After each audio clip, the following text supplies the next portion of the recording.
Yo, is this the right one? Hey, what the heck?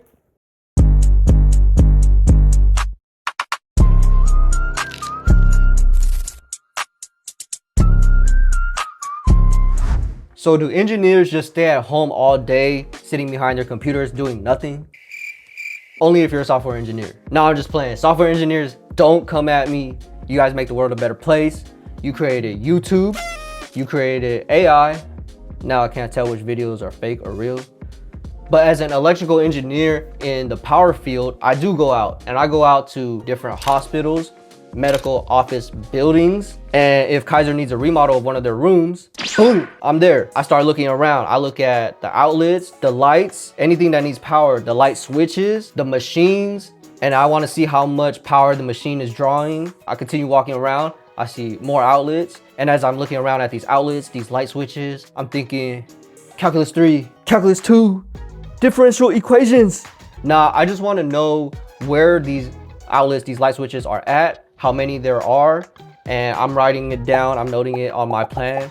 On these light switches, these outlets, there's tags on it, and on these tags, there's letters and numbers, and those letters and numbers tell me exactly which panel is powering this equipment. And then once I'm done looking at all the equipment in the room, I'll go out and then I'll check out the electrical room that I think the panel is in. So here I'm walking to an electrical room, open the door, and boom, I'm in. And then once I'm in, I start looking around. I look at all these different panels and I try to find the one that was labeled on the equipment and electrical devices. And then I open them up. If it's the one that I'm looking for, I'll start to take pictures, I'll take videos. You can probably find these panels in your garage. Actually, let me teach you guys something. So if you go into your garage, you open up the panel, you'll see one of the breakers probably is labeled kitchen. That breaker is probably connected to the different outlets in your kitchen. But on that breaker, you'll see a number and it probably says 15. What that 15 means is how much current or electricity that breaker is rated for. If you plug in something that goes beyond 15, sometimes it doesn't have to reach 15, but let's say it goes past 15, that breaker will flip off. So if you look at any electrical equipment you have, maybe a space heater in your room, since we're using the kitchen, let's talk about the air fryer. If you look under the air fryer or on the back, you'll see a sticker, and what that sticker shows is the wattage or any electrical information. It'll most likely give you the voltage and wattage. It probably won't give you the amperage. The number on the breaker is the amperage. What wattage is the max power that equipment will draw when it's used to its fullest. So if you're heating something up, you're heating up your food at its peak, it'll draw 1,500 watts. We want amperage. We want to see how much current this electrical equipment will draw. So what wattage is, basically volts times amps. To cancel out a unit, you divide by that same unit. So we have 1,500 watts, aka volt amps. 1,500 volt amps divided by 120 volts equals 12.5. And the remaining unit is amps.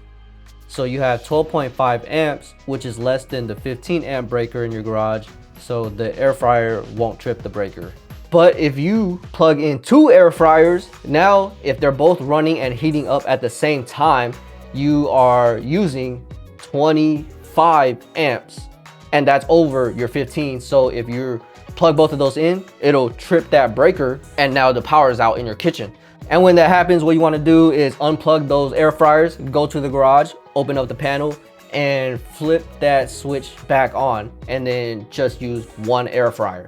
But anyways, we're in the electrical room in the hospital. If what I'm looking for, the panel I'm looking for, isn't in this room, maybe I'll check out the mechanical room.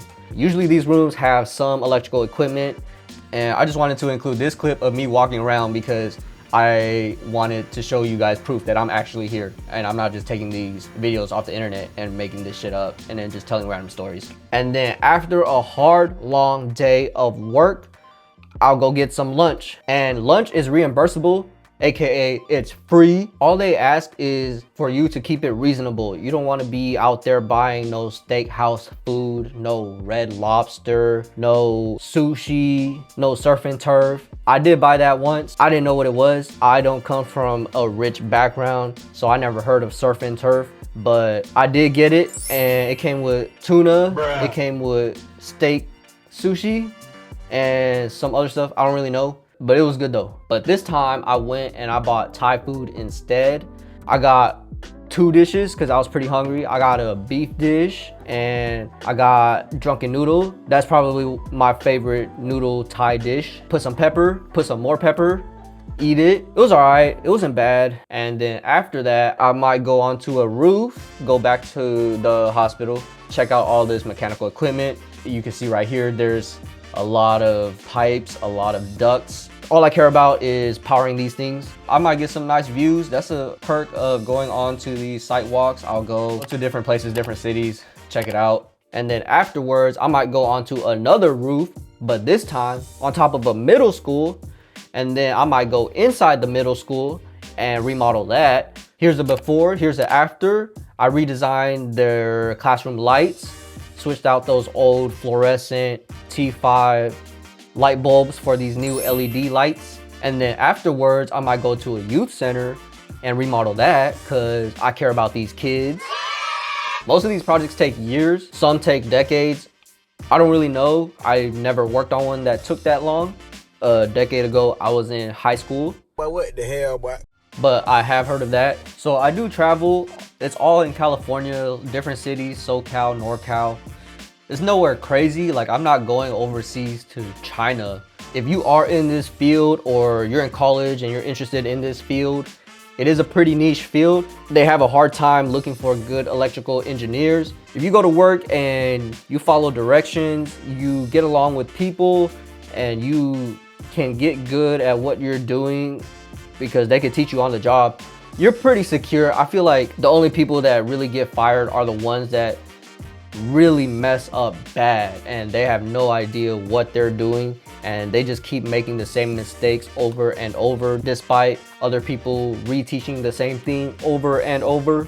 You can go around, explore different places like you just saw, hospital, youth center, schools. There's been some other places I've worked on. Sometimes I gotta dress up. You probably saw in the intro, I gotta dress up in an all white bunny suit, have a cap on. And I have to do that to go into the sterile areas, the operating areas. I don't wanna walk in on somebody that's being operated on. So I do try to look through the windows and make sure that it's clear before I go in. And then after all that, end of the day, I'll go home, maybe hop on the game with my housemates, play one game.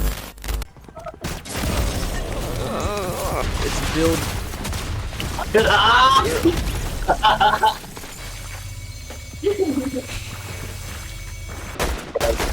I hit him like 30 times. I hit him like 30 times. Oh no. No fucking way. Oh.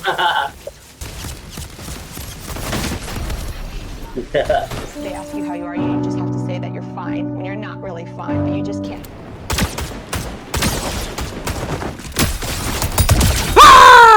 Top 2 and I'm not 2.